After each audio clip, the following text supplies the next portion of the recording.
So before I get started, I'd like to ask you guys a question. What's in your cup? And think about that for a second. To expound on that, in 1 Corinthians 10:21, it says, "You cannot drink the cup of the Lord and the cup of demons too. You cannot have a part in both of the Lord's table and the table of demons." So, how much do you think this weighs? Anyone? 16 ounces. Okay. Do I have another guess? 19.9. Okay. 16.9. Sorry. So, it doesn't matter the weight. It just matters how long I hold it here. Because it's going to get heavier and heavier and heavier. Just like how, just with sin, people think that a lie is just a light sin, but sleeping with somebody when you're not married is a top sin that you can't do. But really, they equal the same. Even though people may think they weigh different, they're still the same. Because I can hold this out and this just be a little bit of water, but it's still just going to get heavier and heavier the more I hold it out. So, what's in your cup? How'd it get there? And what pitcher did you fill it from? Did you get it from the pitcher that has depression in it? The one that has loneliness in it? The one that has an addiction in it? The one with bitterness? The one with pride? The one with selfishness? Which one did you get it from? That, whatever, this ain't closed. Whatever pitcher you got it from, no matter what, it's going to affect your fruit. Because you're going to have the fruit of life, you're going to have the fruit of death. And what you have in your pitcher is what you water it with. Now, this isn't a long message, but it's something that I felt in my spirit that needed to be said. So, I'm trying something different, and I brought a little bit of props. This is my tree of life. Yes, it don't look very lively, but it'll work. Okay, so this is my tree of life. Okay, someone makes an offense to me. Say, my joy gets cut off. I told you I was coming for you earlier. You get to have that. You can hold that. Yeah, you're welcome. Yeah, you know what? Don't talk to me. You're stealing my joy like that. I can't believe you. Just hurting me. You know what she said last week? Let me tell you about it. You know what? I forgive you. Thank you. Unbelievable. I can't believe she did that. Hey, how are you doing, man? It's nice to... Unbelievable. Let me just...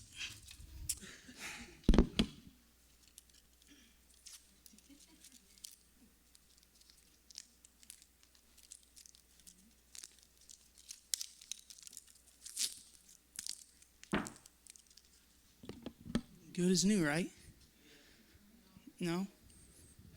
No, it's not. Because what you just did is you just put a dead branch on a live tree. Something that won't ever produce fruit. Something that's never going to be there when you need it. Because why? Because you may have the appearance of your fruit. You may have the appearance of your joy. But when it comes down to it, you're still talking bad about that person that was there in the beginning. You're not talking no good things. You're talking behind their back. Because why? Because everyone around you goes, oh, they have their joy. I can see their tree. It's full. No, in reality, it's just tape. So what are you going to be a part of? Are you going to be a part of the tree of life, or are you going to be a part of the tree of tape? Because right now, that tape tree, it ain't looking too good.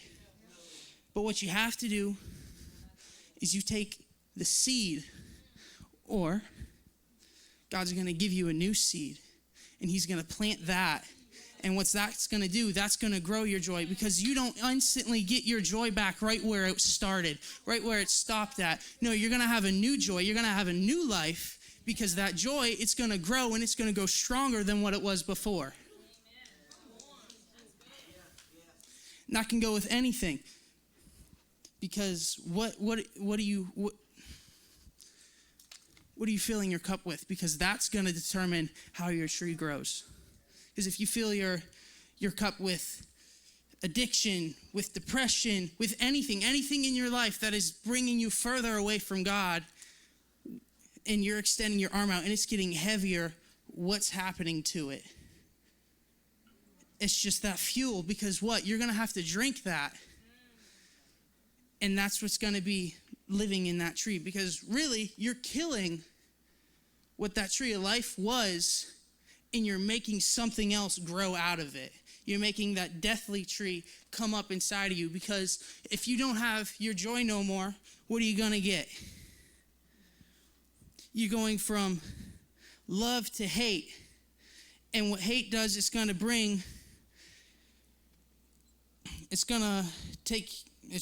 take your peace away. And then that's going to bring your sadness. And then your sadness is going to bring anxiety, and that's going to take away your patience. And then your patience is going to be impatient, and then your bitterness is going to take away from your kindness. Because why? Because each and every fruit needs the other one. Without all of them are slowly going to go away, and you're going to be stuck with the tree of death, and it's going to be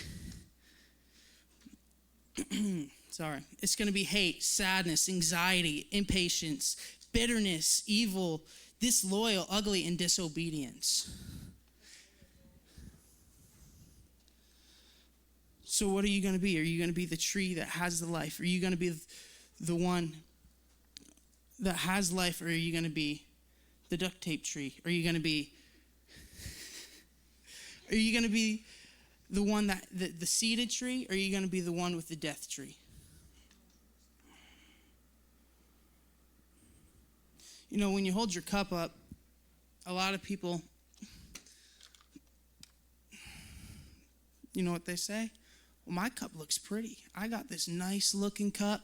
That one's ugly. That one's chipped over there. But it doesn't matter what the outside looks like. It matters what the inside is. Because the outside can look as pretty as it wants, but God's always going to know what's inside of you. He's going to know what you're doing. You know, it's something I was told the other day, and I didn't even think about it until recently. Today, actually, probably 2 hours before I got here. The giant oak trees. Okay, they're so big that underneath them, it's hard for them to get water there. So what does it do? They take the water out of the grass, and then it just becomes dirt. So my point to that is, who are you surrounding yourself with? Because your fruit's going to determine who you're surrounding yourself with. It might be this one person at a time, and next thing you know, you're just stuck with a whole wrong crowd, and you don't know how you got there. But look at your fruit. Where did it go? Where was it? And what picture did you fill that with? Where did you get that? And that can be literally anything. It doesn't have to be a sin, but what are you filling your life with? What are you getting from life? What are you handing out your hand and going, this is what I want?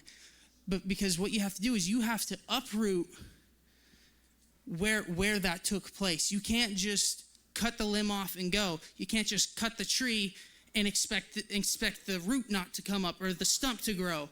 You have to cut it where it's at.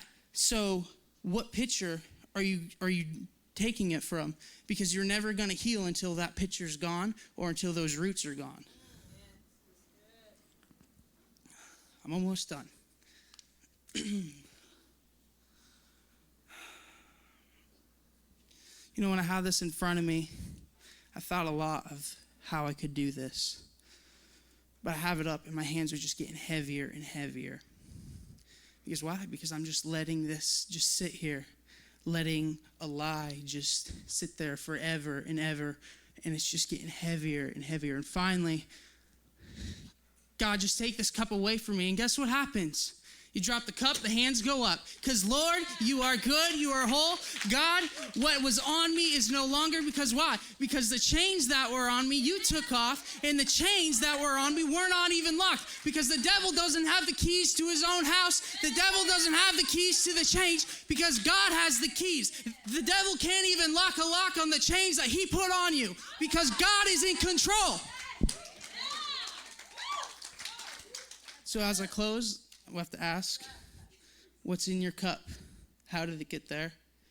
And what picture are you taking to put in your cup?